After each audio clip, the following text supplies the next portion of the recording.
व्याख्यामुद्रां करसरसिजैः पुस्तकं शङ्खचक्रे बिभ्रद्भिन्नस्फटिकरुचिरे पुण्डरीके निषण्णः अम्लानश्रीरमृतविशदैरंशभिप्लावयन् मामाविर्भूयात् अनगमहिमा मानसे वागधीशः। नमस्ते प्राणेश प्रणतविभवाय मणिमगाः नमस्वामिन् रामप्रियतमानमन् गुरुगुण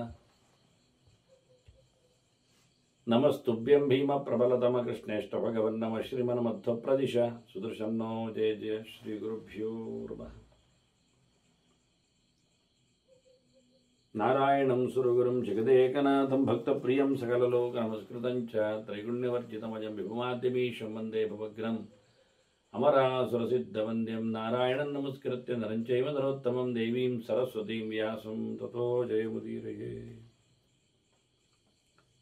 ವೇದವ್ಯಾಸುರ ಮಹಾಭಾರತದ ಚಿಂತಕರಿಗೆ ವಂದನೆಗಳು. ಶಾಂತಿ ಪರ್ವದ 200ನೇ ಪ್ರವಚನ. ಬಹಳ ಸುಂದರವಾಗಿ ಭೀಷ್ಮರು ಧರ್ಮರಾಜ ಕೇಳಿದ್ದರ ಹಿನ್ನೆಲೆಯಲ್ಲಿ ತ್ಯಾಗದ ಚಿಂತನೆಗಾಗಿ ಒಂದು ಪಾರಿವಾಳದ ಕಥೆಯನ್ನು ಹೇಳುತ್ತಾ ಇದ್ದಾರೆ. ಒಬ್ಬ ಬೇಡ ಹಕ್ಕಿಯ ಮಾರಾಟಗಾರ. ಆತನು ಕಾಡಿನಲ್ಲಿ ಮಳೆಗಾಳಿಗೆ ಸಿಲುಕಿ ಏನೋ ಪಾರಾಗಿ ಬಂದ. ಹಾಗಾಗಿ ಅಡ್ಡಾದಿಡ್ಡಿಯಾಗಿ ಓಡಾಡುತ್ತಿದ್ದ ನಡುವೆ ಒಂದು ಹೆಣ್ಣು ಪಾರಿವಾಳವನ್ನು ಪಂಜರದೊಳಗೆ ಹಾಕೊಂಬಿಟ್ಟ. ಒದ್ದಾಡ್ತಾ ಇದ್ದಾನೆ. ಆದರೂ ಬಿದ್ದಿರುವ ಮಳೆಗಾಳಿಗೆ ತತ್ತರಿಸಿ ಹೋಗಿರುವ ಪಾರಿವಾಳವನ್ನು ಗೂಡಲ್ಲಿ ಹಾಕ್ಕೊಂಡು ಕೊನೆಗೆ ಮಳೆಗಾಳಿ ನಿಂತಾಗ ಇಣುಕಿ ನೋಡ್ತಾನೆ. ಪಕ್ಕದಲ್ಲಿ ಎಲ್ಲಿಯೂ ತನಗೆ ಆಸರೆಯಾಗುವ ಹಳ್ಳಿ ಇಲ್ಲ, ಬೆಳಕು ಕಾಣ್ತಾ ಇಲ್ಲ, ಕತ್ತಲು ಬರ್ತಾ ಇದೆ. ಹೀಗಾಗಿ ಇಲ್ಲೇ ರಾತ್ರಿ ಮರದ ಹತ್ತಿರದಲ್ಲಿ ಬುಡದಲ್ಲಿ ಇರುವುದು ಅಂತ ತೀರ್ಮಾನ ಮಾಡಿದ್ದಾನೆ. ದೊಡ್ಡ ಮರ, ಬಹಳ ಚೆನ್ನಾಗಿದೆ. ಹೀಗಾಗಿ ಅವನು ನೋಡಿ, ನಾವು ಯೋಚನೆ ಮಾಡುತ್ತೇವೆ ಬೇಡ ಇದ್ದಾನೆ, ಅವನ ಕರ್ಮ. ಆದರೆ ಅವನಲ್ಲಿ ಒಂದು ರೀತಿಯಾದ ಧನಾತ್ಮಕವಾದ ಚಿಂತನೆ ಹೇಗಿದೆ ಅಂತ. ಬಹಳ ಸಣ್ಣದಾದ ಒಂದು ಪಾತ್ರವನ್ನು ವೇದವ್ಯಾಸರು ನಮ್ಮ ಮುಂದೆ ಕಥೆಗಾಗಿ ತೆರೆದಿಟ್ಟರು. ಅಲ್ಲೊಂದು ವಿಶೇಷವಾದಂತಹ ಸಂದೇಶಗಳನ್ನೆಲ್ಲ ಓತಪ್ರೋತವಾಗಿ ಹರಿಸಿಡುತ್ತಾರೆ. ಇವ ಅಪ್ಪಿತಪ್ಪಿ ಇವತ್ತು ತನ್ನ ಪರಿಚಯ ಇಲ್ಲದ ಒಂದು ದೃಷ್ಟಿಯಿಂದ ಎಲ್ಲೆಲ್ಲೋ ಯಾವತ್ತೋ ಇದ್ದವ, ಇವನ್ ಯಾರು ಬೇರೆ ಜನ ಇಲ್ಲ, ಗತಿ ಇಲ್ಲ, ಸಂಬಂಧಿ ಇಲ್ಲ, ಹತ್ತಿರದಲ್ಲಿ ಇಲ್ಲ ಅಂತ ಮೊದಲೇ ಹೇಳಿಕೊಂಡಿದ್ದಾರೆ ಕಥೆಯಲ್ಲಿ. ಈಗಂತೂ ಒಬ್ಬಂಟಿಗನಾಗಿ ಅಲೆದಾಡಿದ್ದಾನೆ. ಈಗ ತಾನು ವಿಶ್ರಾಂತಿ ಪಡೀಲಿಕ್ಕಿದೆ. ತತ್ತರಿಸಿ ಹೋಗಿದ್ದ, ದುಃಖಗೊಂಡಿದ್ದ, ಆಯಾಸಪಟ್ಟಿದ್ದ. ಹೀಗಾಗಿ ಮರದಡಿಯಲ್ಲೇ ತಾನು ಇವತ್ತಿನ ರಾತ್ರಿ ಮುಗಿಸುವುದು ಅಂತ ಹೇಳಿಕೊಂಡು ಆ ಮರಕ್ಕೆ ಕೈ ಮುಗಿತಾನೆ. ಯೋಚನೆ ಮಾಡಿ ನೀವು, ಅನುಮತಿ ಕೇಳುತ್ತಾನೆ. ಅದರ ಬಗ್ಗೆ ಗೌರವವನ್ನಿಟ್ಟಿದ್ದಾನೆ. ಅಂದ್ರೆ ದೈವ ಪ್ರಜ್ಞೆ ಪ್ರತಿಯೊಬ್ಬರಿಗೂ ಇದೆ. ಈಗೇನೇ ಇರಲಿ, ಅವನು ಬಹಳಷ್ಟು ತತ್ತರಿಸಿ ಹೋಗಿದ್ದಾನೆ, ಬೆದರಿಕೊಂಡಿದ್ದಾನೆ, ಹಾಗಾಗಿ ದೈವಕ್ಕೆ ಶರಣಾಗಿದ್ದಾನೆ ಅಂತ ನೀವು ಹೇಳ್ಬೋದು. ಅಲ್ಲ, ದೈವ ಉಂಟು ಅಂತ ಗೊತ್ತ್ರಿ ಅವನಿಗೆ. ಅತೀಂದ್ರಿಯವಾದ ಒಂದು ಶಕ್ತಿ, ಅದನ್ನು ದೇವರು ಅಂತ ತಿಳ್ಕೊಳ್ಬೇಕು. ದಿವ್ಯವಾದ ಶಕ್ತಿಗಳು, ಅದು ಮರದಲ್ಲಿ ಇರ್ತದೆ. ಅವುಗಳ ಅನುಮತಿ ಕೇಳಿಕೊಂಡು ಇವೆಲ್ಲ ಕಾನ್ಸೆಪ್ಟ್ಗಳು, ಸಾಂಸ್ಕೃತಿಕ ಒಂದು ನೀತಿ ವ್ಯವಸ್ಥೆಗಳು, ಸಂಹಿತೆಗಳು ಇವನ್ ಹೇಗೆ ಗೊತ್ತು? ಅವನೇನು ಆಗಮ ಪಂಡಿತನ? ಅವನೇನು ತಂತ್ರಜ್ಞಾನ? ಅದೇನು ಜಪತ್ವ ಅನುಷ್ಠಾನ ರತನ? ಹೀಗೆಲ್ಲ ಜಾನಪದ ಕಾಡಿನವ ಏನೋ ಮಾಡಿಕೊಂಡಿದ್ದಾನೆ, ಕಾಡು ಗೂಡು ಅಂತ ತಿಳ್ಕೊಳ್ಬೇಡಿ. ಸಂಸ್ಕಾರ ಇದೆ, ಎಲ್ಲವೂ ನಡೆಯುತ್ತೆ. ಅಂದರೆ ಇದು ಎಷ್ಟು ಎತ್ತರದ ಆದರ್ಶ ಅಂದರೆ, ಪ್ರತಿಷ್ಠೆಯ ಸಂದರ್ಭಗಳಲ್ಲಿ ದೇವಸ್ಥಾನದ ಆಗು ಹೋಗುಗಳಿಗೆ ಮರಮಟ್ಟುಗಳನ್ನೊಂದೊಮ್ಮೆ ತರುವಾಗಿದ್ದರೆ ಅಲ್ಲಿ ಹೋಗಿ ಮರದ ಹತ್ರ ಮಾತಾಡ್ಲಿಕ್ಕುಂಟು, ಅದರಲ್ಲಿ ಆಶ್ರಯಿಸಿರತಕ್ಕಂಥ ಜೀವಿಗಳಿಗೆ ಹೊರಟೋಗ್ಲಿಕ್ಕೆ ಹೇಳಲಿಕ್ಕುಂಟು. ಅಲ್ಲೇ ಕೂತು ಪೂಜೆ ಪುನಸ್ಕಾರ ಮಾಡಿ ನಿದ್ದೆ ಮಾಡಿ ಸ್ವಪ್ನದಲ್ಲಿ ತೆಗಿಬಹುದು ಕಡಿಬಹುದು ಅಂತ ಉತ್ತರ ಸಿಕ್ಕಿದ್ರೆ ಪಡಿಲಿಕ್ಕೆ, ತೆಗಿಲಿಕ್ಕೆ, ಇಲ್ಲಾಂದ್ರೆ ದೋಬೇಕು ಅವನು. ಇದನ್ನು ನಾವು ಹಿಂದೆ ಕಾಡಿನಲ್ಲಿ ಓಡಾಡುತ್ತಿರುವಾಗ 12 ವರ್ಷ ವನವಾಸವನ್ನು ಅನುಭವಿಸಿದ ಪಾಂಡವರ ಚರಿತೆಯಲ್ಲಿ ನೋಡಿದ್ದೇವೆ. ಮೃಗ ಸ್ವಪ್ನೋದ್ಭವ ಪರ್ವ ಅಂತ ಅವಾಂತರ ಪರ್ವವನ್ನು ನೆನಪಿರಬಹುದು. ವನಪರ್ವದಲ್ಲಿ ಎಲ್ಲ ಪ್ರಾಣಿಗಳೆಲ್ಲ ಸ್ವಪ್ನದಲ್ಲಿ ಬಂದು ಧರ್ಮರಾಜನಿಗೆ, ಸಾಕು ಮಾರಾಯ, ಇಲ್ಲಿಂದ ಹೊರಟೋಗು, ಇಲ್ಲಿ ನಾವು ಇಲ್ಲಾಗಿ ಬಿಡುತ್ತೇವೆ, ನಿನ್ನ ಕಡೆ ದುರುಳಿಸಿದ್ರೆ ಎಲ್ಲ ಕೇಳುತ್ತಾವೆ, ಹೇಳುತ್ತಾವೆ. ನಗಬೇಕು, ಏನು ವಿಚಾರ ಅಂತ ಅರ್ಥ ಆಗುವುದಿಲ್ಲ ನಮಗೆ. ವಾಸ್ತವವಾಗಿ ಅವನಿಗೆ ರತ್ನಾದಿದಂ ಅಂತ ಹೇಳಿಕೊಂಡ ಹಾಗೆ ಅವನು ಸೂರ್ಯನಿಂದ ಸೂರ್ಯನಾರಾಯಣನ ಉಪಾಸನೆ ಮಾಡಿಕೊಂಡು ಪಡೆದ ತಾಮ್ರದ ಪಾತ್ರೆ ಇದೆ, ಅದು ಬಯಸಿದ್ದನ್ನೆಲ್ಲ ಕೊಡ್ತದೆ, ಅಕ್ಷಯ ಪಾತ್ರೆ. ಆಗಿರುವಾಗ ಅವನಿಗೆ ಬೇಟೆಯ ಕಥೆ ಏನಿತ್ತು ಊಟಕ್ಕಾಗಿ? ಆದರೆ ಕ್ಷತ್ರಿಯರು ನಡೆಸಬೇಕಾದ್ದು ಹೀಗೆ ಅಂತ ಹೇಳಿಕೊಂಡು, ಅಷ್ಟೇ ಅಲ್ಲದೆ ಈ ಜಯದ್ರಥ ಬರುವಾಗ, ಕೋಟಿಕಾಶಿಯನ್ನು ಬರುವಾಗ, ದ್ರೌಪದಿಯನ್ನು ಅವರು ಅಪಹರಿಸಲು ಯೋಚನೆ ಮಾಡಿದಾಗ ಅವಳೇನು ಹೇಳುತ್ತಾಳೆ, ಈಗ ಬರ್ತಾರೆ, ಆಹಾರ ತರ್ಲಿಕ್ಕೆ ಹೋಗಿದ್ದಾರೆ ಅಂತಲೇ ಹೇಳ್ತಾಳೆ ಇಲ್ವೋ? ತೋರಿಸ್ತಾಳೆ ಬಂದವರನ್ನು, ಮತ್ತೆ ಗುರುತ್ ಹೇಳಿ, ನೋಡು ನೋಡು ಬರ್ತಾ ಇದ್ದಾರಲ್ಲ ಅಂತ. ಹೀಗೆ ಇವೆಲ್ಲ ಬಹಳ ಚಿಂತನೆಗೆ ಮುಖ್ಯವಾದಂತಹ ಕಥೆಯ ಸೊತ್ತುಗಳಾಗ್ತವೆ. ಹಾಗೆ ಇವನು ಬಹಳ ಚೆಂದಾಗಿ ಬೇಕಾದಷ್ಟು ಕಡೆ ವನದೇವತೆಗಳ ಬಗ್ಗೆ ಮಹಾಭಾರತ ಹೇಳಿಕೊಂಡಿದೆ. ಇವನು ಸಾಂಜಲಿ ಪ್ರಣತಿಂ ಕೃತ್ವಾ ವಾಕ್ಯವಾಹ ವನಸ್ಪತಿಂ ಶರಣಂ ಯಾಮಿ ಯಾನ್ಯಸ್ಮಿನ್ ದೈವತಾನೀತಿ ಭಾರತ. ಶರಣಂ ಯಾಮಿ, ಶರಣಂ ಯಾಮಿ, ನಾನು ಶರಣಾಗಿದ್ದೇನೆ, ಆಸರೆಯನ್ನು ಬಯಸಿ ಬಂದಿದ್ದೇನೆ ನಿನ್ನ ಹತ್ತಿರದಲ್ಲಿ. ಯಾನಿ ದೈವತಾನಿ ತಾನಿ ಶರಣಯ್ಯ. ಈ ಮರವನ್ನು ಆಶ್ರಯಿಸಿಕೊಂಡು ಯಾವುದೆಲ್ಲ ಶಕ್ತಿಗಳಿವೆಯೋ, ದೈವತೆಗಳಿವೆಯೋ, ವನಸ್ಪತಿ ದೇವತೆಗಳಾರು ಅಂತ ಅವನಿಗೆ ಗೊತ್ತಿಲ್ಲ, ಆದ್ರೆ ಇದ್ದಾರೆ ಅಂತ ಗೊತ್ತಿದೆ. ಸಾಮಾನ್ಯ ಜ್ಞಾನ ಇದೆ ಅವನಿಗೆ. ತನಗಿಂತ ವಿಶೇಷವಾಗಿರುವವರು ಅವರ ಹತ್ರ ಕೇಳಿಕೊಳ್ಳಬೇಕು ಅಂತ ನಮಸ್ಕಾರ ಮಾಡ್ತಾ ಇದ್ದಾನೆ. ಒಂದು ಸಾಮಾನ್ಯವಾಗಿ ಒಂದು ಸರೋವರಕ್ಕೋ ನದಿಗೋ ಸ್ನಾನಕ್ಕೋ ಹೋದಾಗ ನಾವು ಕೇಳಬೇಕು, ಆ ನದಿ ದೇವತೆಗಳಲ್ಲಿ ನಮಿಸಿಕೊಂಡು ಕೇಳಬೇಕು, ನನಗೆ ಅನುಜ್ಞೆ ಕೊಡಿ ಸ್ನಾನ ಮಾಡುತ್ತೇನೆ ಅಂತ. ಆವಳಿಗಲ್ಲಿ ಸ್ನಾನ ಮಾಡ್ತಾ ಇದ್ದವರ ಹತ್ರ ಕೇಳಬೇಕು, ನಾವು ಸ್ನಾನ ಮಾಡಲಾ ಅಂತ. ಅವರೇನು ಬೇಡ ಹೇಳುವುದಿಲ್ಲ, ಆದರೆ ಅದೊಂದು ಅವರಿಗೆ ಉಪದ್ರ ಆಗದಂತೆ ನಮ್ಮ ಸ್ನಾನ ಇದೆ ಅಂತ ಅವರಿಗೆ ತಿಳಿಸುವ ಒಂದು ರಿವಾಶ್. ಅವರು ಮೊದಲು ಬಂದಿದ್ದಾರೆ, ಅವರ ಸರೋವರ ಅಲ್ಲ ಅದು, ಅವರು ಸ್ನಾನಕ್ಕೆ ಬಂದದ್ದು, ಆದರೆ ಮೊದಲು ಬಂದದ್ದರಿಂದ ಅವರಿಗೆ ಹಕ್ಕು. ಅದರಂತೆ ಕಾಡಿನಲ್ಲಿಯೂ ತಪಸ್ವಿಗಳು ಬರ್ತಾರೆ, ಕಾಡಿಗೆ ಕಾಡಿಗೆ ಕಾಡಿಂದ ಕಾಡಿಗೆ ರಾಜಋಷಿಗಳು ಬರ್ತಾರೆ, ತಾಪಸರು ಬರ್ತಾರೆ, ಹೋಗ್ತಾ ಇರ್ತಾರೆ, ಇರ್ಲಿಕ್ಕಿರ್ತಾರೆ. ಹಾಗಾಗಿ ಎಲ್ಲಿಯಾದ್ರೂ ಬಂದ್ರೆ ಅಲ್ಲಿ ಬಂದವರ ಹತ್ರ ಕೇಳಬೇಕು, ನಾವಿಲ್ಲಿ ಇರ್ತೇವೆ ಹೇಳಿಕೊಂಡು. ಅವರು ನಮ್ಮನ್ನು ಸ್ವಾಗತಿಸಬೇಕು, ಬನ್ನಿ ಇರೀರಿ ಅಂತ. ಹಾಗಾದ್ರೆ ಮಾತ್ರ ಇರ್ಲಿಕ್ಕೆ, ಇಲ್ಲಾಂದ್ರೆ ಅಲ್ಲಿಂದ ಹೊರಟೋಗ್ಲಿಕ್ಕೆ ಅಂತ ಅರ್ಥ. ಅಲ್ಲಿ ಹಣ್ಣು ಹಂಪಲುಗಳು ಯಥೇಷ್ಟ ಇಲ್ಲ ಅಂತ ಅರ್ಥ, ಅಲ್ಲಿ ಹೆಚ್ಚು ಜನ ಇದ್ದಾರೆ ಅಂತ ಅರ್ಥ. ಹಾಗಾಗಿ ಇವರು ಅನುಮತಿ ಕೊಡದಿದ್ರೆ ಅವನು ಮುಂದುವರಿಲಿಕ್ಕೆ, ಇನ್ನೊಂದು ಕಾಡಿಗೆ ಹೋಗ್ಲಿಕ್ಕೆ. ಆದ್ರೆ ಹೆಚ್ಚಾಗಿ ಅಂತದ್ದು ತೊಂದರೆ ಆಗುವುದಿಲ್ಲ, ಅಂತ ತೊಂದರೆಯನ್ನು ಅನುಭವಿಸುವುದಿಲ್ಲ ಪ್ರಕೃತಿಯು. ಆದರೆ ಕೇಳಲಿಕ್ಕಿದೆ, ನಮಿಸಿಕೊಳ್ಳಲಿಕ್ಕಿದೆ, ಅನುಜ್ಞೆ ಪಡೀಲಿಕ್ಕಿದೆ ಎನ್ನುವ ಎಚ್ಚರವನ್ನು ಕೊಡ್ತಾ ಇದ್ದೇನೆ. ಮರದಲ್ಲಿಯೂ ಚೈತನ್ಯಗಳಿವೆ, ಇತರ ಜೀವಶಕ್ತಿಗಳಿವೆ, ದೇವತಾಧಿಷ್ಠಾನ ಆಗಿದೆ ಅದು ಅನ್ನೋ ನೆಲೆಯಲ್ಲಿ ಇವನು ಬಹಳ ಚೆನ್ನಾಗಿ ಕೈ ಮುಗಿದುಕೊಂಡು, ಮತ್ತೆ ನೋಡಿ, ಒಬ್ಬ ಬೇಡ ಆದವ, ಹಕ್ಕಿ ಹೊಡೆಯುವವ, ಅವನಲ್ಲಿಯೂ ಆಧ್ಯಾತ್ಮಿಕವಾದ ಚಿಂತನೆಗಳಿವೆ. ಅದಕ್ಕೆ ಬೇಕಾಗಿರತಕ್ಕಂತಹ ಕರ್ಮ ಪ್ರಪಂಚವನಲ್ಲಿದೆ, ಗಮನಿಸಬೇಕಾದ ವಿಷಯಗಳು.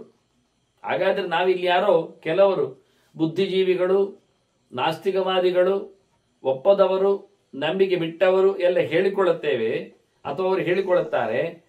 ಅದು ವಾಸ್ತವವಾಗಿ ಅವರ ಸಹಜವಾದ ಸ್ವಭಾವ ಅಂದ್ರೆ ಭಾವನೆಗಳು ನಮೂನೆಗಳು ಆಗಿದ್ರೆ ಅವರು ಖಂಡಿತವಾಗಿ ಅವರು ನಾಸ್ತಿಕರೇ, ಅದೇನು ಪ್ರಶ್ನೆ ಇಲ್ಲ. ಇನ್ನೇನು ವಿರೋಧಕ್ಕೋಸ್ಕರ ತಮ್ಮನ್ನು ತಾವು ತೋರಿಸಿಕೊಳ್ಳಲು ಸುಗ ಒಪ್ಪಿದಿರುವನ್ನೊಮ್ಮೆ 21ನೇ ಶತಮಾನಕ್ಕೆ ತಾವು ಸೇರುವುದಿಲ್ಲವೋ ಎನ್ನುವ ಗಾಬರಿ ಪಟ್ಟು ಮಾಡಿಕೊಂಡ್ರೆ ಅದು ನಾಟಕ.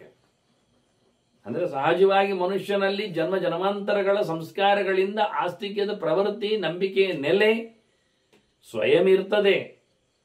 ಇದನ್ನು ಎಷ್ಟು ಚೆನ್ನಾಗಿ ಹೇಳುತ್ತಾರೆ ನೋಡಿ ಅವನು. ಸಾಂಜಲಿಹಿ ಪ್ರಣತಿಂಕೃತ್ವ, ಕೈ ಮುಗಿದು ಆ ಮರಕ್ಕೆ ನಮಸ್ಕಾರ ಮಾಡಿ ಹೇಳುತ್ತಾನೆ, ಓ ದೇವತೆಗಳೇ, ನಾನು ನಿಮ್ಮನ್ನು ಶರಣಾಗಿದ್ದೇನೆ, ನನಗೆ ಆಸರೆಯನ್ನು ಕೊಡಿ ಅಂತ ಕೇಳಿಕೊಂಡು ಕೆಲವೊಮ್ಮೆ ಮರಗಳು ಮಾತಾಡ್ತಾವೆ ರೀ, ಸೂಚನೆಗಳನ್ನು ಕೊಡ್ತಾವೆ, ಶಬ್ದ ಮಾಡ್ತಾವೆ, ಬೇಕಾದ್ದನ್ನು ನಮಗೆ ಹಣ್ಣು ಹಂಪಲುಗಳನ್ನು ವ್ಯವಸ್ಥಿತವಾಗಿ ಕೆಳಗೆ ಸುರಿಸ್ತಾವೆ.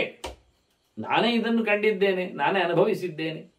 ಯಾವುದೋ ಒಂದು ವಿಚಿತ್ರವಾದಂತಹ ವೈದ್ಯರಿಗೂ ಪೂರ್ಣವಾಗಿ ಪರಿಚಯಕ್ಕೆ ಸಿಗಲಾರದ ಏನೋ ಒಂದು ಒಳಗಿನ ಡ್ಯಾಮೇಜ್, ಅದರಲ್ಲಿ ವರ್ಷಗಟ್ಟಲೆ ಸಿಲುಕಿದಾಗೊಮ್ಮೆ ಎಲ್ಲ ವೈದ್ಯರನ್ನು ಮಾತಾಡಿಸಿದ್ದೆ, ಎಲ್ಲ ಬಗೆಯ ಕೆಲವೊಂದು ಅವರದ್ದೇ ಆಗಿರತಕ್ಕಂಥ ಚಿಕಿತ್ಸಾ ವಿಧಾನಗಳಿಗೆ ನಾನು ಒಡ್ಡಿಕೊಂಡಿದ್ದೆ. ಆದರೆ ಕೊನೆಗೂ ನನಗೆ ಅಧಿಕೃತವಾದ ಔಷಧಿ ಸಿಕ್ಕಿದ್ದು ತೆಂಗಿನ ಮರದಿಂದಲೇ.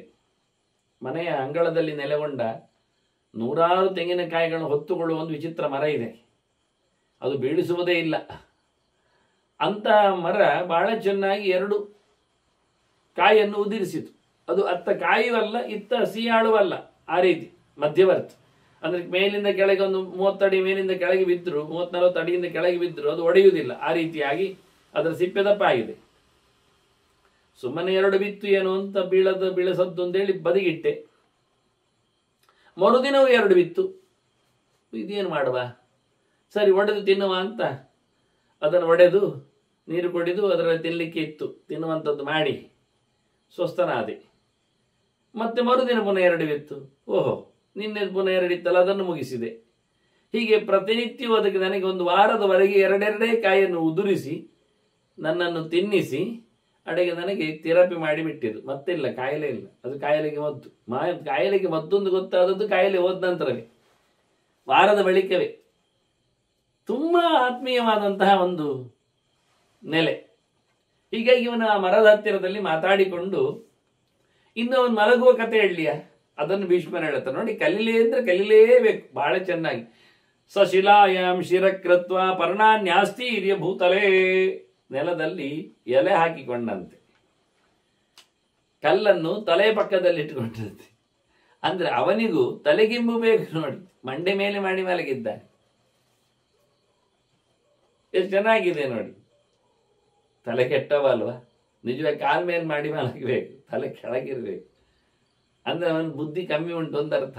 ಮಂಡೆಯಿಂದ ಕೆಳಗೆ ಇಳಿತದೆ ವಾಸ್ತವವಾಗಿ, ಒಂದು ಅಂಶ. ಇನ್ನೊಂದು, ತಲೆ ಕೆಳಗೆ ಹಾಕಿದ್ರೆ ಮೇಲಿದ್ರೆ ಸ್ವಲ್ಪ ಎಚ್ಚರ ಬೇಗ ಆಗ್ತದೆ, ಕೆಳಗಾಗಿದ್ರೆ ಪಕ್ಕ ನಿದ್ದೆ ಬಿಡುವುದಿಲ್ಲ. ಇದೊಂದು ನಿಯಮ. ಇವ ಚಂದವಾಗಿ ತಲೆಯನ್ನು ಮೇಲಕ್ಕೆ ಕೊಟ್ಟಂತೆ. ಶಿಲಾಯಾಮ್ ಶಿರಕೃತ್ವ, ಕಲ್ಲಿಗೆ ತಲೆ ಇಟ್ಟಿದ್ದಾನೆ, ಮೈಗೆ ಎಲೆ ಹಾಕೊಂಡಿದ್ದಾನೆ ನೋಡಿ ನೆಲಕ್ಕೆ. ನೋಡಿ, ಸುಮ್ಮನೆ ನೆಲದಲ್ಲಿ ಮಲಗಬಾರದು, ಖಾಲಿ ನೆಲದಲ್ಲಿ ತಪ್ಪು ಮಲಗುವುದು ಅದು ಅಪರಾಧ ಇದ್ದ ಹಾಗೆ. ಆರೋಗ್ಯ ದೃಷ್ಟಿ ಬೇರೆ.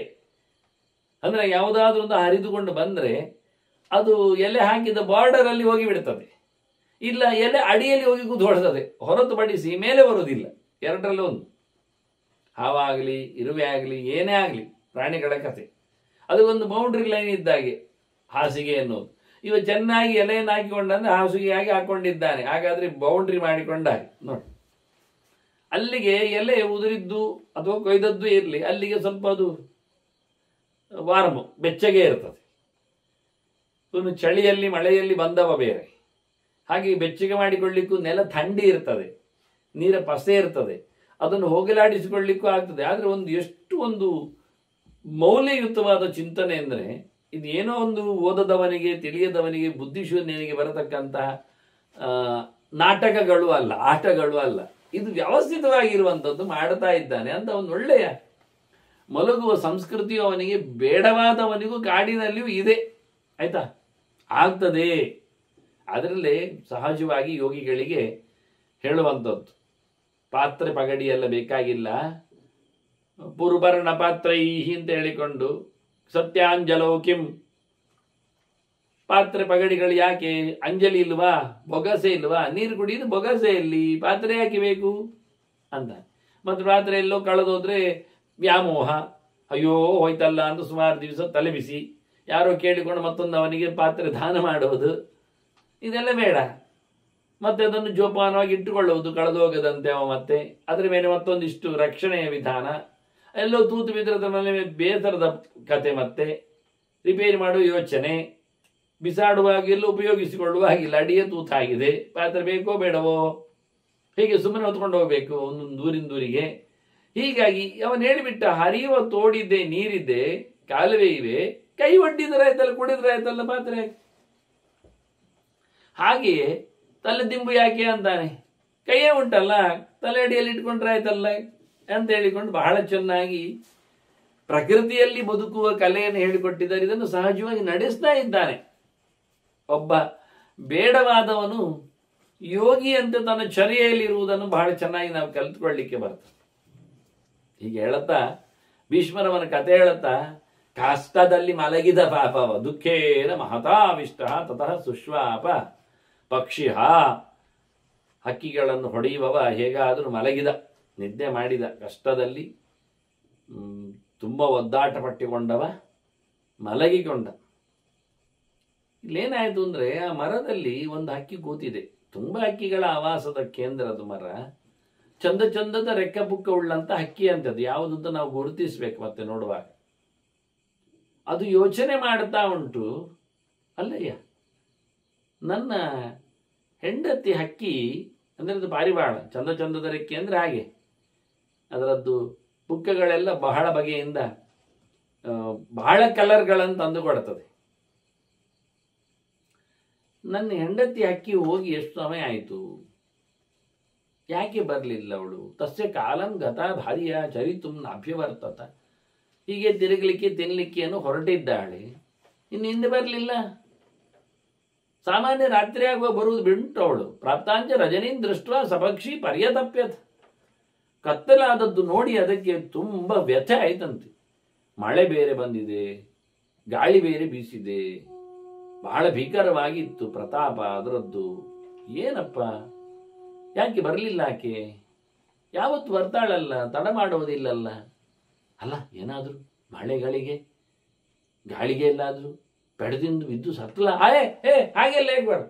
ಅಪಿ ಸ್ವಸ್ತಿ ಭವೇತ್ತಸ್ಯ, ನೋಡಿ ಆ ಹಕ್ಕಿಯ ತಲೆಯಲ್ಲಿ ದೇವರು ಒಳ್ಳೇದು ಮಾಡ್ಲಪ್ಪ, ಆಕೆಗೆ ಒಳ್ಳೇದು ಮಾಡಲಿ ನೋಡಿ. ಯಾವತ್ತು ಪಾಸಿಟಿವ್ ಆಗಿ ಯೋಚನೆ ಮಾಡಬೇಕು ಅಂತ.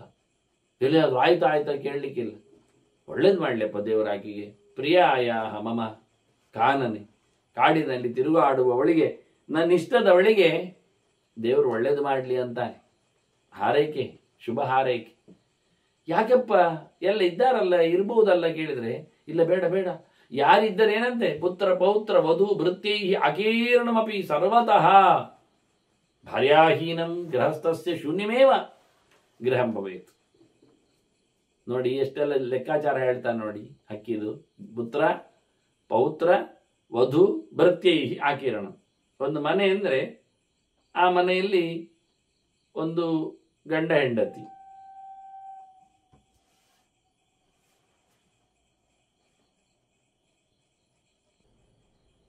ಅದಕ್ಕೆ ಸಂಬಂಧಪಟ್ಟಂತೆ ಮಕ್ಕಳು.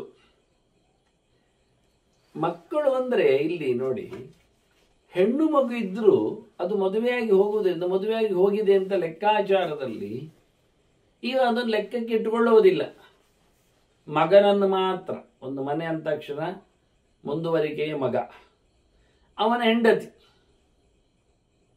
ಆನಂತರ ಆಳು ಕಾಲುಗಳು ಕೆಲಸದವರೆಲ್ಲ ಇರ್ತಾರೆ. ಹಾಗಾಗಿ ಎಷ್ಟಾಯ್ತು ನೋಡಿ, ಒಬ್ಬರಿಗೆ ಮನೆಯಲ್ಲಿ ಮಗ ಇದ್ದಾನೆ, ಸೊಸೆ ಇದ್ದಾಳೆ, ಕೆಲಸದವರಿದ್ದಾರೆ, ಇನ್ನು ಅವನಿಗೆ ಮಕ್ಕಳು, ಮಗನ ಮಕ್ಕಳು, ಮೊಮ್ಮಕ್ಕಳು, ಚಿಕ್ಕ ಚಿಕ್ಕವರು. ಅದರಲ್ಲಿ ಮತ್ತೆ ಹೆಣ್ಣು ಹುಡುಗಿ ಆದ್ಮೇಲೆ ಅವುಗಳನ್ನು ಮತ್ತೆ ಮದುವೆ ಮಾಡಿಕೊಡ್ಲಿಕ್ಕೆ ಉಂಟು. ಇಲ್ಲಿ ಮತ್ತೆ ಪುನಃ ಮೊಮ್ಮಗ ಮಾತ್ರ ಸಕ್ಸೆಸರ್ ಆಗ್ತಾನೆ, ಅವನದ್ದು ಮತ್ತೆ ಹೆಂಡತಿ ಬರ್ತಾಳೆ.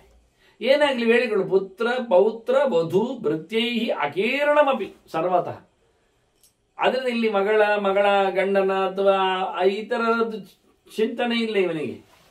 ಇವರೆಲ್ಲ ಇದ್ರೂ ಸಹ ಏನು, ಹೆಂಡತಿ ಇಲ್ಲದೆ ಇದ್ದರೆ ಅದೊಂದು ಶೂನ್ಯ. ಯದಿ ಸಾ ಪಾರ್ಯಾಹೀನಂ ಗೃಹಸ್ಥಸ್ಯ ಶೂನ್ಯಮೇವ ಗೃಹಂ ಭವೇತ್. ಯಾಕೆಂದ್ರೆ ಒಂದು ಮಾತುಂಟಲ್ಲ, ನಗೃಹಂ ಗೃಹಮಿತ್ಯಾಹು ಗೃಹಿಣಿ ಗೃಹಮುಚ್ಯತೆ. ಯಾಕೆ ಹೇಳ್ತದೆ? ಮನೆ ಅಂದ್ರೆ ಏನಪ್ಪ?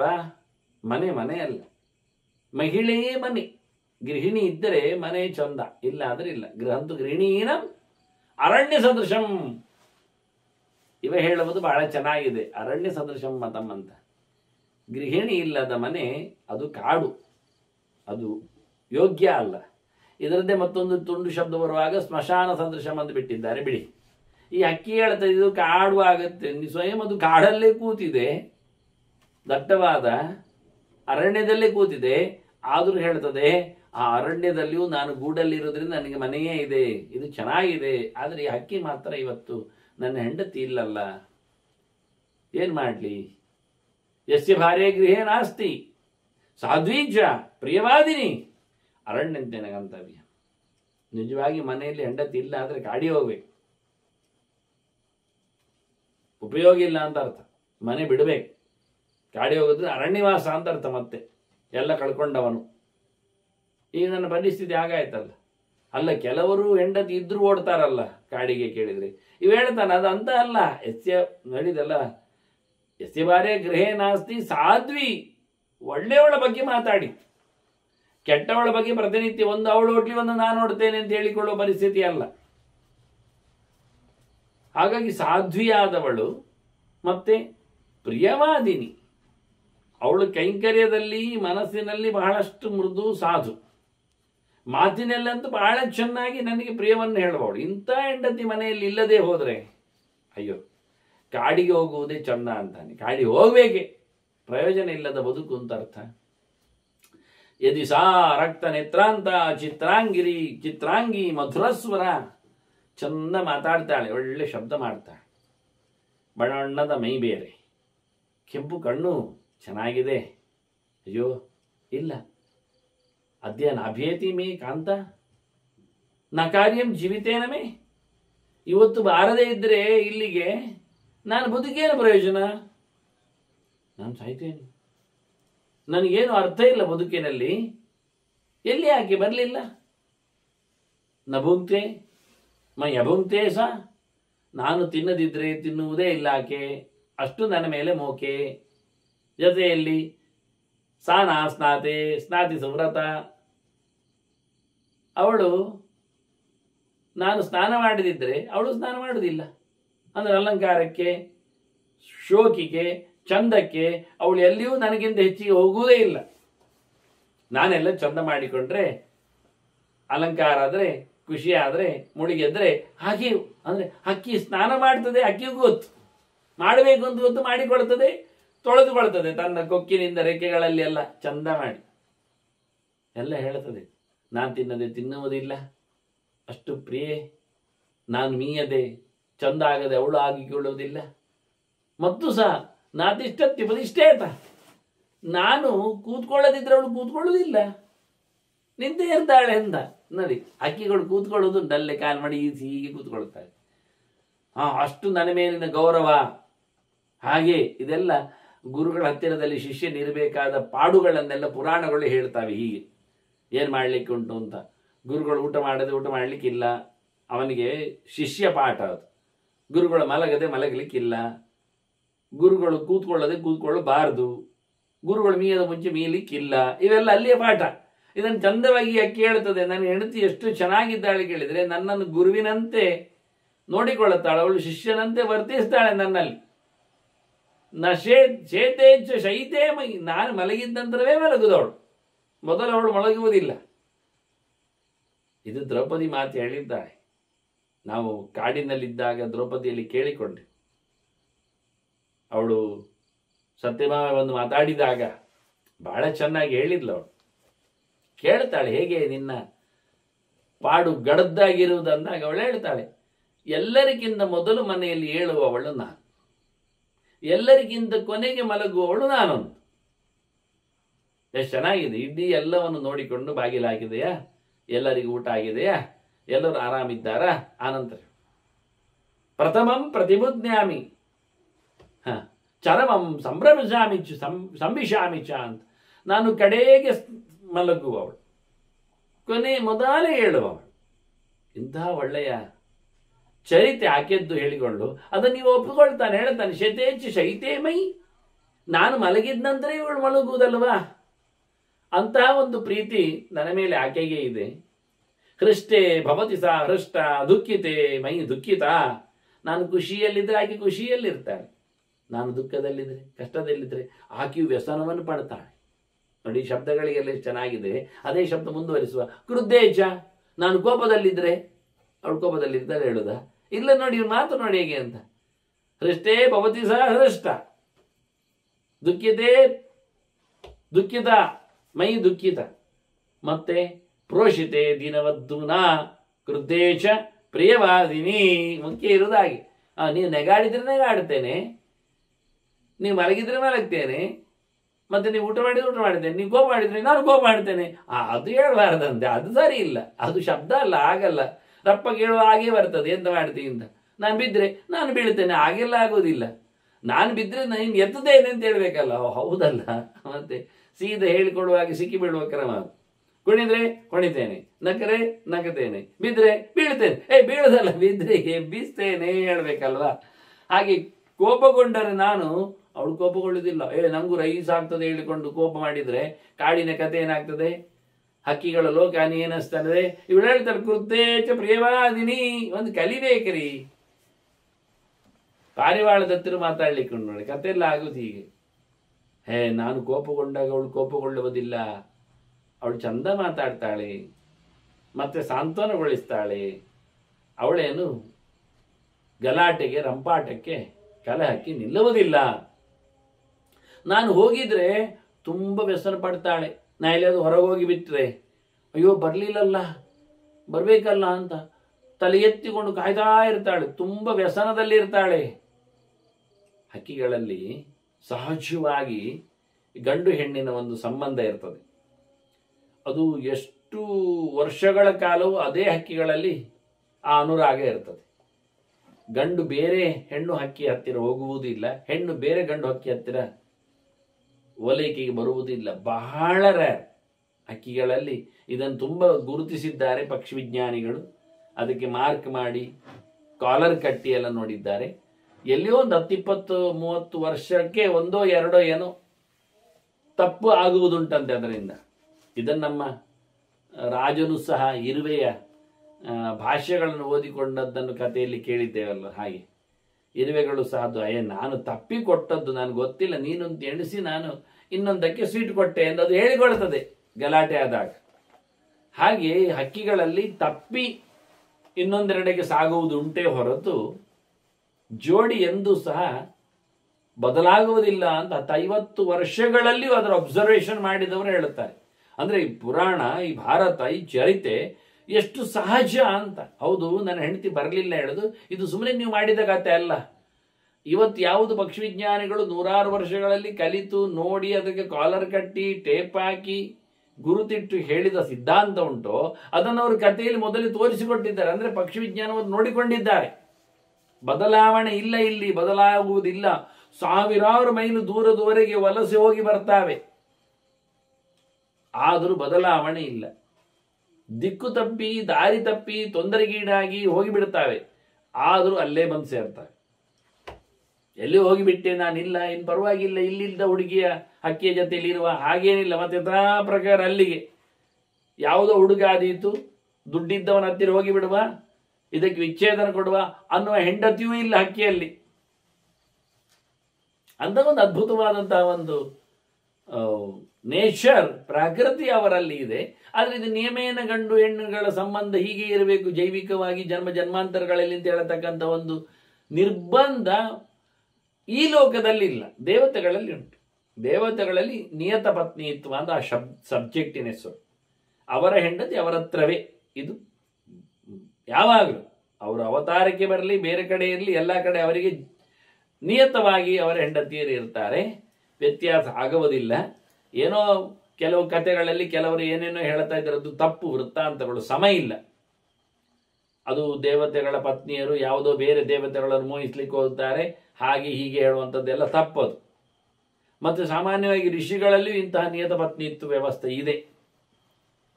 ಇನ್ನು ಅರಸರಲ್ಲಿ, ಮನುಷ್ಯರಲ್ಲಿ ಬಂದಾಗ ಅಂಥದ್ದೊಂದು ವ್ಯವಸ್ಥಿತವಾಗಿ ಇಲ್ಲ ಎನ್ನುವುದು ಅಷ್ಟೇ. ವ್ಯವಸ್ಥೆ ಇರಬಾರ್ದು ಅಂತಲ್ಲ, ನಿಯಮೇನು ಇರ್ತದೆ ಅಂತ ನಿಯಮ ಇಲ್ಲ ಅಷ್ಟೆ. ಆದರೆ ಅಂದರೆ ಪ್ರಾರಬ್ಧಗಳಿರ್ಬೋದು, ಕರ್ಮಾಂತಗಳಿರ್ಬೋದು, ಋಣಶೇಷಗಳಿರ್ಬೋದು, ಹಾಗಾಗಿ ವ್ಯತ್ಯಾಸಗಳಾಗ್ಬೋದು ಅಷ್ಟೇ ಹೊರತು ಹಕ್ಕಿಗಳಲ್ಲಿ ಒಂದಿನ ಅಂದರೆ ಮನುಷ್ಯನ ನಂತರದಲ್ಲಿ ಹಕ್ಕಿಗಳು, ಪ್ರಾಣಿಗಳೆಲ್ಲ ಕೆಳಮಟ್ಟದವುಗಳು. ಇರಲೇಬೇಕು, ನಿರ್ಬಂಧ ಇಲ್ಲ. ಆದರೂ ಇರ್ತದೆ, ಹಕ್ಕಿಯಲ್ಲಿಯೂ ಅದೇ ಹಕ್ಕಿ ಇರ್ತದೆ ಎನ್ನುವುದು ಒಂದು ಜನ್ಮದಲ್ಲಿ ಮಾಡಿದ ಚಾಯ್ಸ್ ಇರಲಿ. ಇನ್ನು ಜನ್ಮಾಂತರದ ಕತೆ ಬಿಡಿ. ಆದರೂ ಒಂದು ಜನ್ಮದಲ್ಲಿ 10-25 ವರ್ಷ, ನಾವಿವತ್ತೆಲ್ಲ 25 ವರ್ಷ, 40 ವರ್ಷ, 50 ವರ್ಷ ದಾಂಪತ್ಯ ಹೇಳಿಕೊಂಡಾಗ ಒಂದು ದೊಡ್ಡ ಸಂಭ್ರಮಾಚರಿಸ್ತೇವೆ. ಅದು ಹಕ್ಕಿ ಪ್ರಪಂಚದಲ್ಲಿ ನಿರಂತರವಾಗಿದೆ ಆ ಸಂಭ್ರಮಾಚರಣೆ. ಬಹಳ ಚೆನ್ನಾಗಿ ಇದ್ರ ಬಗ್ಗೆ ಮಾತಾಡಿದ್ರು ಅವರು. ಇಲ್ಲಿ ಹೆದರಿ ಕಷ್ಟಪಟ್ಟು ಬೊಬ್ಬೆ ಹೊಡ್ಕೊಂಡು ಬೇರೆ ಆಗಲಿಕ್ಕೆ ಯಾವುದೇ ವ್ಯವಸ್ಥೆ ಇಲ್ಲ ಹೇಳಿಕೊಂಡು ಕಾನೂನಿನ ಕುಣಿಕೆಗೆ ಕೈಯೊಡ್ಡಿ ಅವು ಸುಮ್ಮನೆ ಇರ್ತಾನೆ ಹೊರತು ಹಕ್ಕಿಗಳಾಗಲ್ಲ. ನೋಡಿ, ಸ್ವೇಚ್ಛೆ ಆದರೂ ಎಷ್ಟು ಖುಷಿ. ಇದು ಹೇಳ್ತದೆ, ನಾನು ಎಲ್ಲಿಂದ ಹುಡುಕಲಿ, ಏನದರ ಕತೆ? ಪತಿಧರ್ಮ ವ್ರತ ಸಾಧ್ವಿ ಪ್ರಾಣೇಭ್ಯೋ ವಿಗರೀಸಿ. ಅವಳು ನನ್ನ ಸೇವೆಯನ್ನು ಮಾಡುವುದರಲ್ಲಿ ಎಂದು ತಪ್ಪುವುದಿಲ್ಲ. ಅವಳ ಧರ್ಮ, ಪತಿಧರ್ಮವೇ ಅವಳಿಗೆ ಶ್ರೇಷ್ಠ, ಅದರಲ್ಲಿ ಅವಳು ಗಟ್ಟಿಗಳು. ಸಾಧ್ವಿ ತಾನೇ ಆಕೆ, ಸಾಧು ಚರಿತೆ ನನಗೆ ತುಂಬ ಇಷ್ಟ, ನನ್ನ ಜೀವಕ್ಕಿಂತ ಇಷ್ಟ. ಯಸ್ಯ ತಾದೃಶಿ ಭಾರ್ಯ ಧನ್ಯ ಸ ಪುರುಷೋ ಭುವಿ. ಈ ಲೋಕದಲ್ಲಿ ಅಂತ ಒಂದು ಹೆಣ್ಣಿದ್ದಾಳೆ ಅಂದರೆ, ಅಂತ ಹೆಣ್ಣಿಗೆ ಗಂಡನಾಗಿರ್ತಾನೆ ಅಂದರೆ ಒಂದು ದೊಡ್ಡ ಧನ್ಯತೆ ಅಂತ ಅರ್ಥ. ನಾನು ಭಾರಿ ಪುಣ್ಯಾತ್ಮ, ಅಂತ ಹೆಣ್ಣು ಸಿಕ್ಕಿದ್ದಾಳೆ ನನಗೆ, ಬಹಳ ಚೆನ್ನಾಗಿ ನನ್ನನ್ನು ಇಷ್ಟಪಡುತ್ತಾಳೆ. ಸಾಹಿಶ್ರಾಂತಂ ಕ್ಷುಧಾರ್ಥಂಚ ಜಾನೀತೆ ಮಾಂ ತಪಸ್ವಿನಿ. ಅವಳ ತಲೆಯಲ್ಲಿ ನಾನೇ ಇರುವುದು ಯಾವಾಗಲೂ. ನನಗಾಗಿ ತುಂಬ ಕಷ್ಟಪಡ್ತಾಳೆ. ನಾನು ಕಷ್ಟದಲ್ಲಿದ್ದಾಗ, ನಾನು ಸೋತಿದ್ದಾಗ, ಬಳಲಿದ್ದಾಗ, ಹಸಿವೆ ಆದಾಗ ಅವಳು ಚೆನ್ನಾಗಿ ತಿಳ್ಕೊಳ್ತಾಳೆ ನನಗೆ. ಈಗಲೂ ಬರಬೇಕು ಅವಳು, ನನಗೆ ಹಸಿವೆ ಹೊತ್ತಿದ್ದು ತರ್ತಾಳೇನು, ತಿನ್ಲಿಕ್ಕೆ ಹೋದವಳು. ಅನುರಕ್ತ ಸ್ಥಿರ ಚೈವ ಭಕ್ತ ಸ್ನಿಗ್ಧ ಯಶಸ್ವಿನಿ. ಬಹಳ ಒಳ್ಳೆಯವಳ್ರಿ. ಇಲ್ಲ ಬಿಟ್ಟೋದ್ಲ ಅವಳು, ಹೇಳದು ಹೋಗಿಬಿಟ್ಟಿದ್ದಾಳೆ, ಇನ್ನು ಬರಲಿಕ್ಕಿಲ್ಲ. ಬೇರೆ ಯಾರೋ ಗಮ್ಮತ್ತು ವೇಷ ತೋರಿಸಿದ ಜೊತೆಯಲ್ಲಿ ಹೋಗಿಬಿಟ್ಲ ಅವಳು. ಚಂದದ ಗೂಡು ಕಟ್ಟಿದ್ದಾನೆ ಅಂತ ಹೇಳಿ ಯುವಕನಿದ್ದಾನೆ ಅಂತ ಆಗಿ, ಇಲ್ಲವಾ ಖಂಡಿತ ಇಲ್ಲ ಅಂತದ್ದು ಇದು. ಅನುರಕ್ತ ಸ್ಥಿರ, ನನ್ನ ಮೇಲೆ ಗ್ಯಾರಂಟಿ ಅವಳಿಗೆ ಪ್ರೀತಿ ಉಂಟು, ಎಂದು ಸಹ ಬಿಡಲಾರದ ನಂಟು. ನನ್ನ ಇಷ್ಟ, ಅವಳು ಪ್ರೀತಿಸ್ತಾಳೆ, ಗೌರವಿಸ್ತಾಳೆ, ಇಷ್ಟಪಟ್ಟಿದ್ದಾಳೆ, ಸ್ನೇಹಿತೆ ಇದ್ದಾಳೆ ಅವಳು ನನ್ನಲ್ಲಿ, ಯಾವತ್ತೂ ನನ್ನಲ್ಲೇ ಅವಳು ಸೇರಿಕೊಂಡವಳಿದ್ದಾಳೆ. ಅವಳು ಇಂಥ ವಿಷಯದಲ್ಲಿ ಭಾರಿ ಗಟ್ಟಿಗಳು, ಫೇಮಸ್ ಅಂತಾರೆ. ಏನ್ ಮಾಡಿ? ವೃಕ್ಷ ಮೂಲೆ ಬಿದಯಿತ ಯಶದಿಷ್ಟತಿ ತದ್ಗ್ರಹಂ. ಅವಳು ಗೂಡಿನಲ್ಲೇ ಇರಬೇಕು ಅಂತಿಲ್ಲ. ನಾನು ಕಟ್ಟಿದ ಈ ಮರದ ಗೂಡಿನ ಮರದ ಬುಡದಲ್ಲಿ ಇದ್ರೂ ಸಾಕಾಗ್ತದೆ ನನಗೆ. ಇಲ್ಲ ಇದ್ದಾಳೆ ಅಂತ ಅರ್ಥ. ಸಾಕು. ಮನೆಯಲ್ಲಿ, ಅರಮನೆಯಲ್ಲಿ ಅಂದ್ರೆ ಅರಮನೆ, ಮನೆ, ಮಧ್ಯ, ಮಂಚ ಅದೆಲ್ಲ ಬೇಡ. ಎಲ್ಲಿಯಾದ್ರೂ ಮೂಲೆಯಲ್ಲಿದ್ರೂ ಇದ್ದಾಳೆ ಅಂತ ಅರ್ಥ. ವೃಕ್ಷ ಮೂಲೆ, ಇಡೀ ಮರವೇ ನಮ್ಮದು, ಆ ಮರದಲ್ಲಿ ನಮ್ಮದೊಂದು ಗೂಡು, ಗೂಡಿಗೆ ಬರಬೇಕು ಅಂತಿಲ್ಲ. ಮರದ ಬುಡದಲ್ಲಿದ್ಲು ನನಗೆ ಅದು ಬಹಳ ಇಷ್ಟ. ಅದು ಬಿಟ್ಟು ಪ್ರಸಾದೋಪಿತಯ ಹೀನಃ ಕಾಂತಾರ ಇತಿ ನಿಶ್ಚಿತ. ಅವಳಿಲ್ಲದ ಅರಮನೆಯೇ ಕಟ್ಟಿರಲಿ, ಅದು ನನಗೆ ಕಾಡು ಮನೆ, ನನಗದು ಬೇಡ ಅಂತ.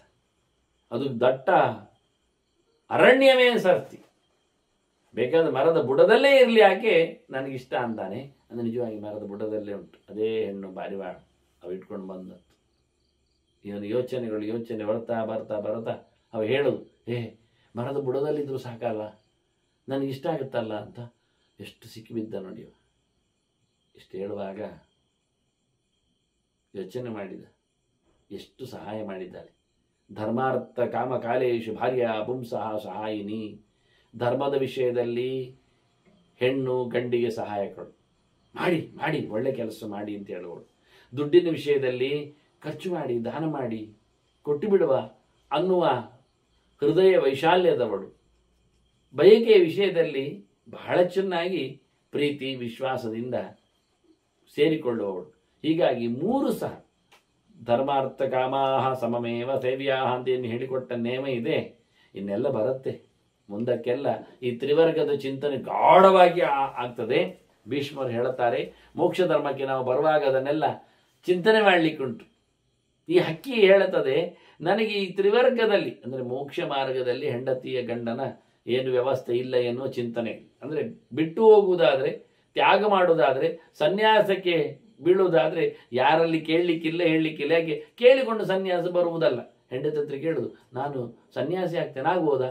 ಆಗ್ಬೋದೆಂತ ಕೇಳೋದು ಸನ್ಯಾಸಿ ಆಗ್ಲಿಕ್ಕೆ. ಅಲ್ಲ, ನೀನು ಸತ್ತ ನಂತರ ನಾನು ಕಟ್ತೇನೆ, ಎಂಥದ್ದು ಕಟ್ಟದು? ಹೋಮಣ ಎಲ್ಲಿಗೆ? ಅದು ಎಲ್ಲ ಪ್ರಯೋಜನ ಇಲ್ಲದ ವಿಷಯ ಅಂತಾನೆ. ಆದರೆ ಯಾರು ಸನ್ಯಾಸ ಎನ್ನುವುದು ಯದಹರೇವ ವಿರಜೇತ್ ತದಹರೇವ ಪ್ರವರ್ಜಯತ್ ಅಂತ. ವಿರಾಗ ಯಾವತ್ತು ಬರ್ತದೆ ಮನುಷ್ಯನಿಗೆ ಗೊತ್ತಿಲ್ಲ. ಎನಿ ಮೂಮೆಂಟ್, ಯಾವುದ ಕ್ಷಣದಲ್ಲಿಯೂ ಅವನಿಗೆ ವೈರಾಗ್ಯ ಬರ್ಬೋದು, ಏನನ್ನು ಬಿಟ್ಟು ಹೋಗ್ಬೋದು. ಪ್ರವ್ರಜ್ಯಾಕೆ ಯಾರ ಅನುಮತಿ ಬೇಕಾಗಿಲ್ಲ. ಸತ್ಯವಾಗಿದ್ರೆ ಕೇಳಿಕೊಂಡು ಹೋಗುವುದರಲ್ಲಿ ಅರ್ಥ ಇಲ್ಲ. ಹಾಗಾಗಿ ತ್ರಿವರ್ಗಗಳಲ್ಲಿ ನನಗೆ ಯಾವತ್ತೂ ಸಹಾಯಕಳಾಗಿದ್ಲು. ಎಲ್ಲ ಎಲ್ಲಿವರೆಗೆ ಅಂದರೆ ವಿದೇಶಿಕ ಮನೆ ಚಾಸ್ಯ ಶೈವ ವಿಶ್ವಾಸಕಾರಿಕ. ನಾವು ದೂರ ಎಲ್ಲಿಯಾದರೂ ನಾನು ಹೋಗಿಬಿಟ್ರೆ ನನಗೆ ನಂಟು ಗಂಟು ಎಲ್ಲಿ ಕೇಳಿದರೆ ಇವಳ ಮೇಲಿನ ವಿಶ್ವಾಸಕ್ಕೆ, ಇವಳ ನನ್ನ ಮೇಲಿಟ್ಟ ವಿಶ್ವಾಸಕ್ಕಾಗಿ ನಾನು ಓಡಿ ಬರುವುದು. ನೋಡಿದೆ, ಭೀಷ್ಮರು ಇವತ್ತಿನವರೆಗೆ ಹೇಳಿದ್ರು ಧರ್ಮರಾಜನಿಗೆ, ಯಾರ ಮೇಲೆ ವಿಶ್ವಾಸ ಪಡಬೇಡ, ವಿಶ್ವಾಸ ಇಟ್ಟವರ ಮೇಲೂ ಜಾಸ್ತಿ ವಿಶ್ವಾಸ ಇಡಬಾರ್ದು ಅಂತ ಹೇಳಿದರು. ನ ವಿಶ್ವಸೇ ದ ವಿಶ್ವಸ್ತೆ ವಿಶ್ವಸ್ತೆ ನಾತಿ ವಿಶ್ವಸೇ ಅಂತ ಸುಮಾರು ಸರ್ತಿ ಹೇಳಿದ್ರು ಕಥೆಯಲ್ಲಿ, ಇಲಿಯ ಮಾತಲ್ಲಿ ಮತ್ತೊಂದರಲ್ಲಿ ಅಲ್ಲ. ಇವು ಹೇಳ್ತಾನೆ, ಎಂಥ ವಿಶ್ವಾಸ ನನ್ನ ಮೇಲೆ ಆಕೆಗೆ, ನಾನು ವಿಶ್ವಾಸ ಭಂಗ ಮಾಡ್ಲಿಕ್ಕಾಗ್ತದ?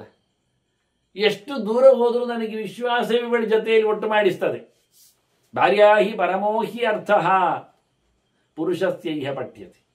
ಶಾಸ್ತ್ರದಲ್ಲಿ ಒಂದು ಮಾತು ಬರ್ತದೆ, ದೊಡ್ಡ ದುಡ್ಡು ಯಾವುದು ಕೇಳಿದರೆ ಹೆಂಡತಿ ಅಂತ. ಅದಕ್ಕೆ ದಾಸರು ಕೆಲವೊಮ್ಮೆ ಹೇಳ್ತಾರೆ, ಹೆಂಡತಿ ಇದ್ದರೆ ಅದು ನನಗೆ ಕೋಟಿ ರೂಪಾಯಿ ಅಂತ. ಪಾಪ ಅವರಿಗೆ ಆಗ ಗೊತ್ತದ್ದು ಕೋಟಿ ಮಾತ್ರ. ಈಗ ಅದಕ್ಕೂ ಮುಂದೋಗಿದೆ ಲೆಕ್ಕ, ಇರಲಿ ಬಿಡಿ. ಅದಕ್ಕಿಂತ ಎಷ್ಟೋ ದೊಡ್ಡ ದೊಡ್ಡ ಅಂದರೆ ತಿಮಿಂಗಿಲ ಗಿಲೋಪ್ಯಸ್ಥಿತ ಅದು ಗಿಲೋಪ್ಯಸ್ಥಿತ ಆಗರೆ ಅಂತ ಹೇಳಿದ ಹಾಗೆ ಕೋಟಿ ಕೋಟಿ ನುಂಗೋರಿದ್ದಾರೆ, ಇನ್ನೆಂತ ಹೇಳುವ ನಾವು.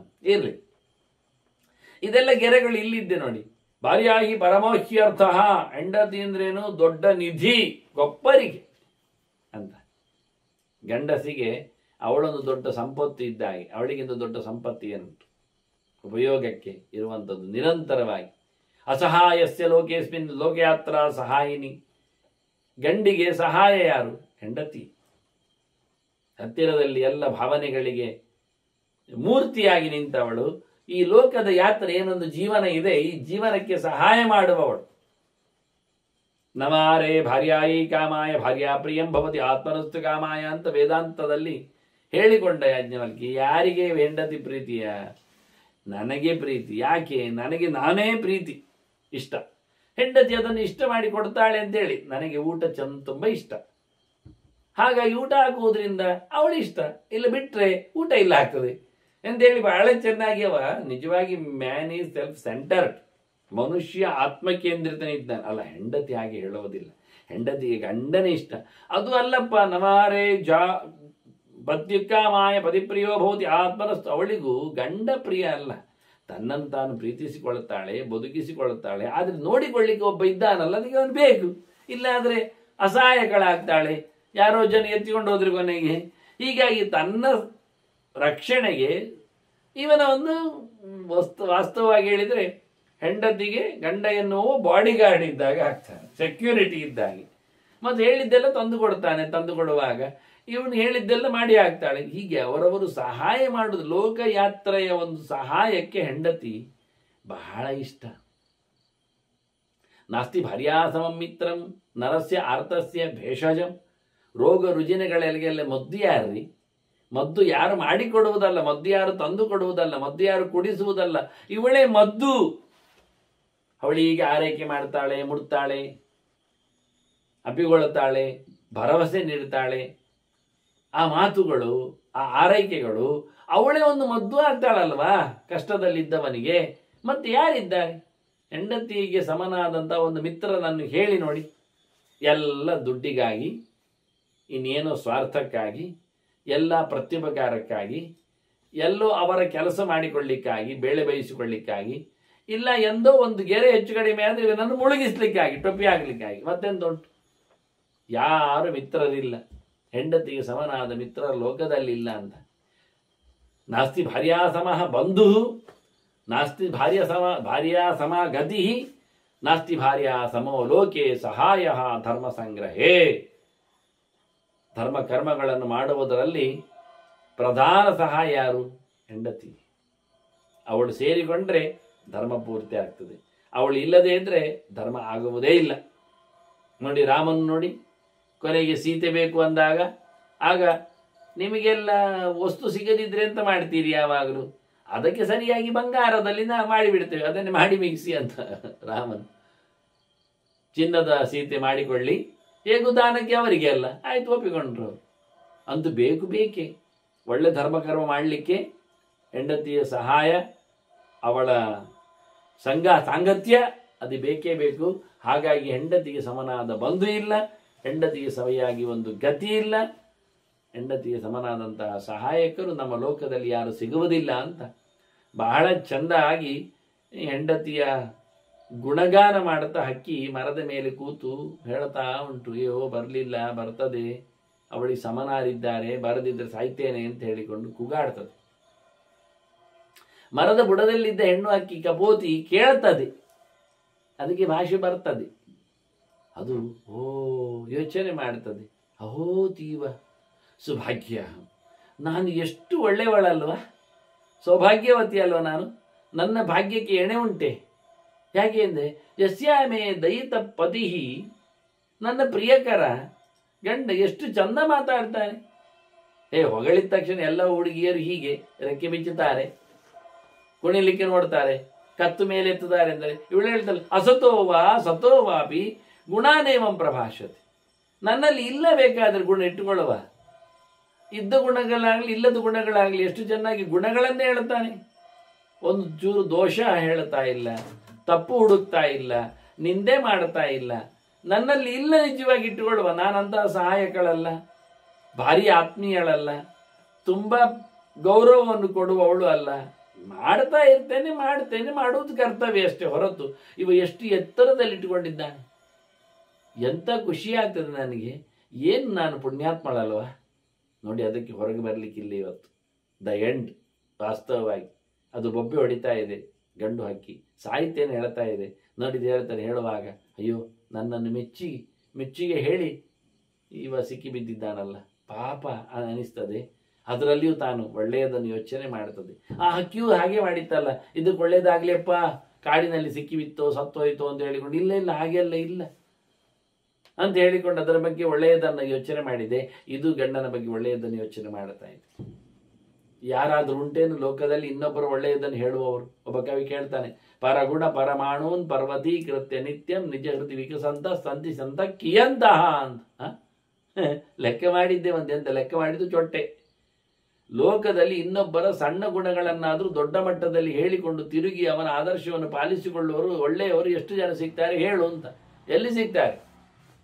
ಇನ್ನೊಬ್ಬರ ಸಣ್ಣ ದೋಷವನ್ನು ಭೂತ ಕನ್ನಡಿಯಲ್ಲಿ ಹಿಡಿದು ನೋಡಿ ಅದು ಕ್ಯಾಲೆಂಡರ್ ಇಯರ್ ಪೂರಾ ಇನ್ನೊಬ್ಬರಿಗೆ ತಿಳಿಸಿ ಸಿಕ್ಕಿದವರಿಗೆಲ್ಲ ಕಿವಿಗೆ ಉರಿದು ದೊಡ್ಡದು ಮಾಡಿ ಅದಕ್ಕೆ ಒಗ್ಗರಣೆ ಸೇರಿಸಿ ಇನ್ನಷ್ಟು ಮಾಡಿ ಅದನ್ನೆಲ್ಲ ಊರಿಗೆಲ್ಲ ಪ್ರಚಾರ ಮಾಡಿ ಭಾರಿ ದೊಡ್ಡ ಎಂತ ಸೇವೆ ಮಾಡಿದ, ಸಾಹಸ ಪಟ್ಟ ಅಂತ ಹೇಳಿಕೊಳ್ಳುವ ಹಾಗೆ ಹೇಳಬೇಕಿತ್ತ. ಅದು ಮೊದಲ ಬಾರಿಗೆ ಮನುಷ್ಯನಿಗೆ ಯಾರಾದರೂ ಏನಾದರೂ ಹೇಳಿದರೆ ಮೊದಲು ಕೇಳಬೇಕಾದ ಪ್ರಶ್ನೆ, ಇದು ಹೇಳಿಯೇ ನನಗೆ ಉಪಕಾರ ಆಗ್ತದಾ ಅಂತ ಕೇಳುವುದು ಅವನ ಹತ್ರ.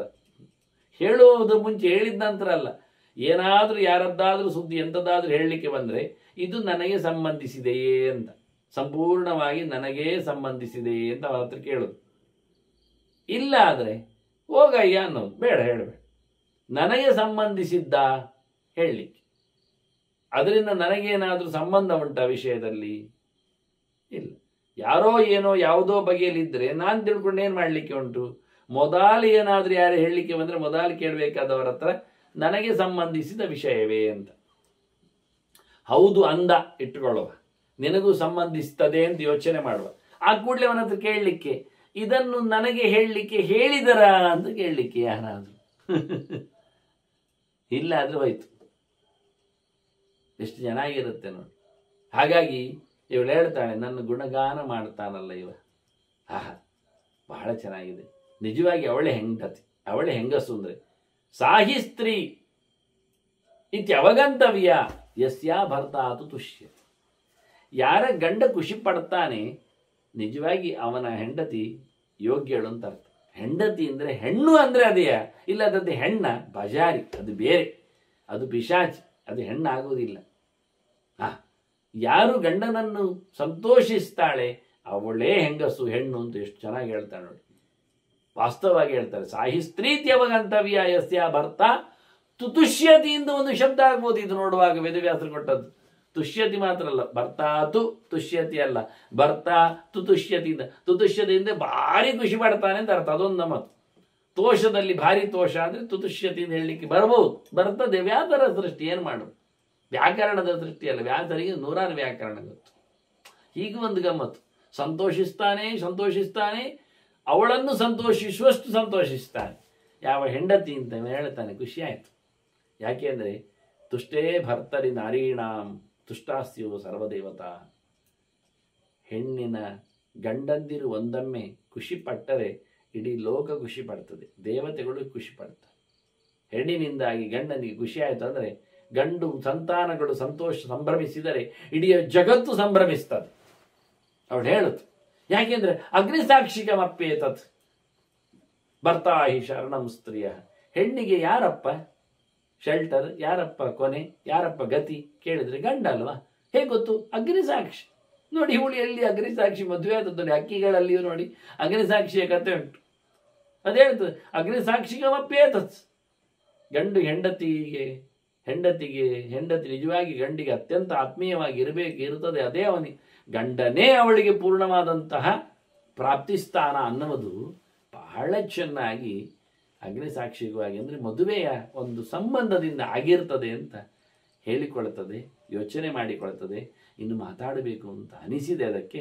ಅದೇನು ಮಾತಾಡಿತ್ತು ಮತ್ತೆ ಆ ಗಂಡು ಹಕ್ಕಿ ಕೇಳುವಂತೆ ಎನ್ನುವುದನ್ನು ಮತ್ತೆ ಕೇಳುವ ವಂದನೆಗಳೊಂದಿಗೆ. ಶ್ರೀಕೃಷ್ಣ ನಾರಾಯಣ ನಾರಾಯಣ.